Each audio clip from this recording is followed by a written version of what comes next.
Hi dears, welcome to I Dream. మనతో పాటు ఒక సూపర్ సక్సెస్ఫుల్ యాక్ట్రెస్ ఉన్నారు. సో తన పేరు శివాని నాగరం. సో రీసెంట్గా అంబాజీపేట మ్యారేజ్ బ్యాండ్ మూవీలో యాక్ట్ చేసి ఒక ఒక వెర్సటైల్ యాక్టర్గా రికగ్నైజేషన్ తెచ్చుకున్నారు. సో ఆవిడ మనతో పాటు ఉన్నారు. ఒక చిన్న చిట్ చాట్. అండ్ ఆమె యాక్టర్ మాత్రమే కాదు, చాలా కళలు ఉన్నాయి, అడిగి తెలుసుకుందాం. హాయ్. హలో అండి, హాయ్. ఎలా ఉన్నారు? ఫైన్, మీరు ఎలా ఉన్నారు? సూపర్. యాక్చువల్లీ మీ ఫేస్లో తెలిసిపోతుంది సక్సెస్ అంతా. అవును, సో ఇప్పుడే ప్రాసెస్ అవుతుంది యాక్చువల్లీ. సో సక్సెస్ని ఎలా ఎంజాయ్ చేస్తున్నారు? చాలా ఫాస్ట్ కట్స్లో ఎడిట్ చేసినట్టు అయిపోయింది.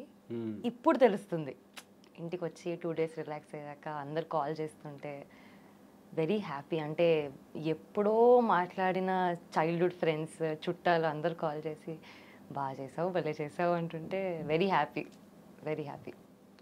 బేసిక్గా మీరు ఏదో ఫాస్ట్ కట్లో అయిపోతుంది, ఇప్పుడే రిలాక్స్ అవుతూ రియలైజ్ అవుతున్నాను అంటున్నారు కదా. కానీ నేను మిమ్మల్ని ఒక 4.5 years నుంచి చూస్తున్నాను.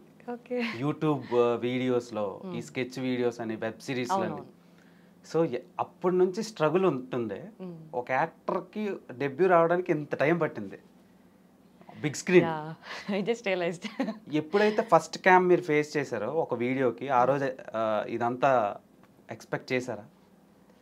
లేదు, అంటే నేను ఫస్ట్ కెమెరా ఫేస్ చేసింది యాక్టింగ్ పరంగా అన్నపూర్ణ ఫిలిం స్కూల్ స్టూడెంట్స్తోని అంతర్గత అని ఒక షార్ట్ ఫిలిం తీసాం. అది ఫిలిం ఫెస్టివల్స్కి పంపిస్తే దానికి దాదాసాహెబ్ ఫాల్కే అవార్డు వచ్చింది. So that was the first time camera face చేశాను యాజ్ అన్ యాక్టర్. అప్పుడు జస్ట్ హాబీ, పర్లేదు బాగానే ఉంది, ఇట్స్ జస్ట్ ఫర్ ఫన్ అనుకున్నాను తప్ప ఎప్పుడు ఫుల్ టైం కెరియర్ లాగా ఎప్పుడు అనుకోలేదు. ఈ సినిమా చేసిన తర్వాత స్ట్రాంగ్గా ఫిక్స్ అయ్యాను, I think I should do it అని. సో మీరు ఎక్స్పెక్ట్ చేసిన దానికంటే ద బెస్ట్ సక్సెస్ అయితే వచ్చింది అనుకుంటున్నాను. చాలా, అంటే స్టోరీ మీద నమ్మకం ఉండింది. ఖచ్చితంగా స్టోరీ అందరికీ నచ్చుతుంది.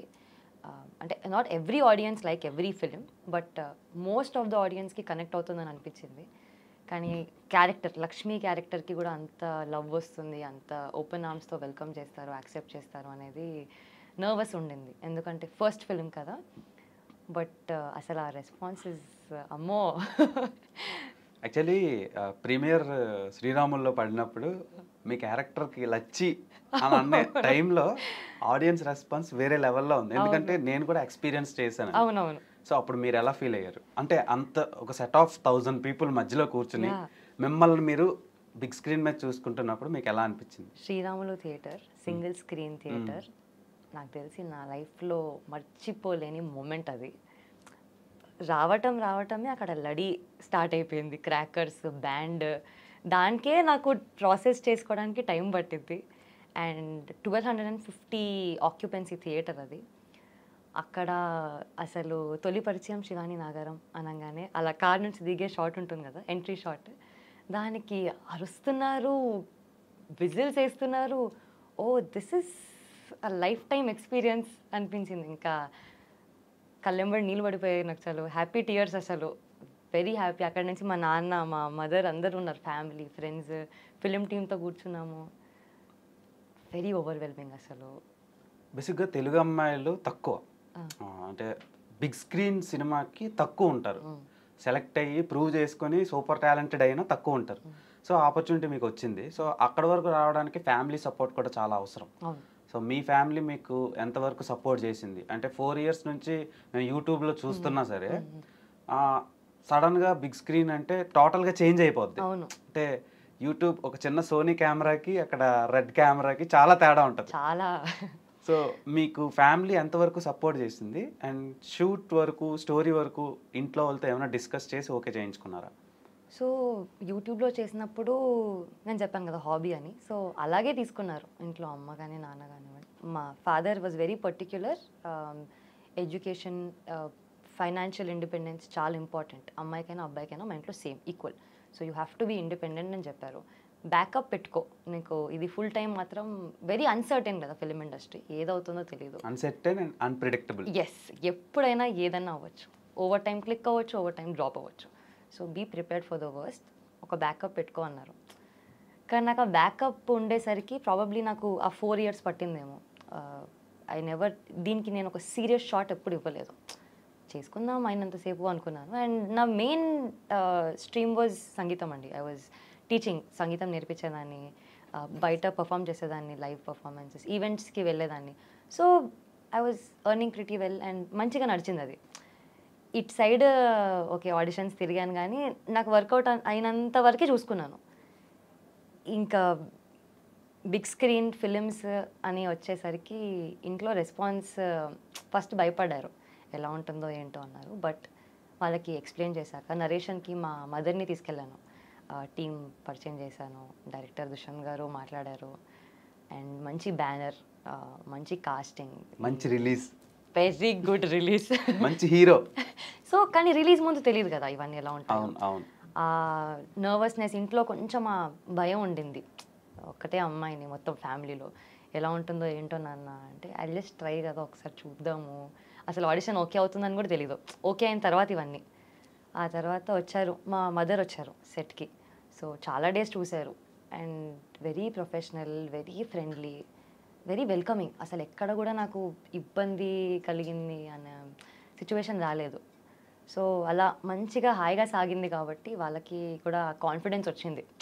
మంచి టీం అండ్ ఒక డెబ్యూటెంట్కి కూడా ఒక మంచి ప్రాజెక్ట్ వచ్చింది, ఇది వదులుకోవద్దు అని మా ఇంట్లో కూడా చాలా సపోర్టివ్. యాక్చువల్లీ విధి చాలా విచిత్రమైనది. మీరు చిన్నప్పటి నుంచి సంగీతం నేర్చుకుని సంగీతం మీద ఒక ఎంప్లాయీగా వర్క్ చేస్తూ సడన్గా యాక్టర్ అయ్యారని మీకైనా అనిపించిందా? రిలీజ్ అయ్యారు అసలు? లేదు, జస్ట్ చెప్పాను కదా మీకు, ఐ థింక్ ఏదో అప్పుడప్పుడు చేసుకుంటాను అనుకున్నాను. డాన్స్, కూచిపూడి అండ్ సంగీతం సైడే ఎక్కువ మట్టుకు వెళ్ళిపోతాను అనిపించింది, అలాగే వెళ్ళాను. ఏం చదువుకున్నారు మీరు? నేను డిగ్రీ చేసి ఎంఏ చేశానండి, మాస్ కమ్యూనికేషన్ అండ్ జర్నలిజంలో. ఆఫ్టర్ దాట్ ఓకే, అంటే నెక్స్ట్ ఇటు హోస్టింగ్ వైపు కూడా? అంటే హోస్టింగ్ అంటే కాలేజ్లో కొంచెం చిన్నగా చేశాను అంతే తప్ప. బట్ మీడియా సైడ్ కూడా very good stream. So cultural activities చాలా ఉన్నాయి అయితే. సో పుట్టి పెరిగింది ఎక్కడ? హైదరాబాద్. పక్కా లోకల్? పక్కా హైదరాబాద్. ఓకే, సో ఎక్కడ చదువుకున్నారు? స్కూలింగ్ అంతా ఎక్కడ? నేను all girls school, all girls college అండి కంప్లీట్లీ నా ఎంఏ వరకు. సో స్కూలింగ్ నర్సర్లో చేశాను, తర్వాత ఇంటర్మీడియట్ సెయింట్ ఫ్రాన్సిస్లో చేశాను, డిగ్రీ వచ్చేసి విల్లామారీలో చేశాను. ఆ తర్వాత కొంచెం ఎంఏలో ఖచ్చితంగా కో ఎడ్యుకేషన్ ఉంటుంది కాబట్టి సెయింట్ జోసెఫ్లో చేశాను, మాస్ కమ్యూనికేషన్. చాలా మంచిగా వెరైటీగా ఉంది, డిఫరెంట్. అవును. సో ఇప్పుడు గర్ల్స్, సెట్ ఆఫ్ గర్ల్స్తో మీ సగం జీవితం అంతా వాళ్ళతోనే గడిపారు. కానీ చాలా ఫన్ ఉంటుంది దేవ్ గారు గర్ల్స్ స్కూల్. అవును, ఘోరమైన ఫన్. అది ఫన్ కాదు, అది ఒక భయానకం, విధ్వంసం. అయ్యో. సో అది పక్కన పెడితే ఇప్పుడు మీరు సడన్గా ఒక సొసైటీలోకి వచ్చి నేను యాక్టర్ అవ్వాలి అంటే అమ్మాయిలు ఎవరు కనిపించరు. కెమెరామ్యాన్, ప్రొడక్షన్ బాయ్, తర్వాత డైరెక్టర్, ఎడిటర్, ప్రతి క్రాఫ్ట్లో ఇక్కడ మేజర్గా అబ్బాయిలే ఉంటారు. ఎలా మీరు ఇది చేసుకున్నారు, డైజెస్ట్ చేసుకున్నారు? అంటే ఇంతమంది అమ్మాయిలతో తిరిగిన నేను సడన్గా ఇంతమంది అబ్బాయిలతో ఎలా పని చేయగలుగుతున్నాను అని అనిపించిందా మీకు ఎప్పుడైనా? అలా ఆనెస్ట్లీ ఎప్పుడు అనిపించలేదండి. అంటే ఎవ్రీబడి, లైట్ మెన్ నుంచి camera department, assistant directors, production side కానీ అందరూ యాక్చువల్లీ మెన్నే ఉన్నారు. మ్యాక్స్ ఒక్కరిద్దరు అమ్మాయిలు అంతే తప్ప, అండ్ కాస్ట్ పక్కన పెట్టేస్తే. సో ఎవ్రీబడి ఆన్ సెట్ అందరూ మగవాళ్ళే. బట్ ఎప్పుడు అట్లా అన్కంఫర్టబుల్ అనిపించలేదు. ప్రాబబ్లీ వాళ్ళ లుక్అవుట్ చాలా డీసెంట్ ఉండే కాబట్టి అలా ఇబ్బంది ఎప్పుడు అనిపించలేదు.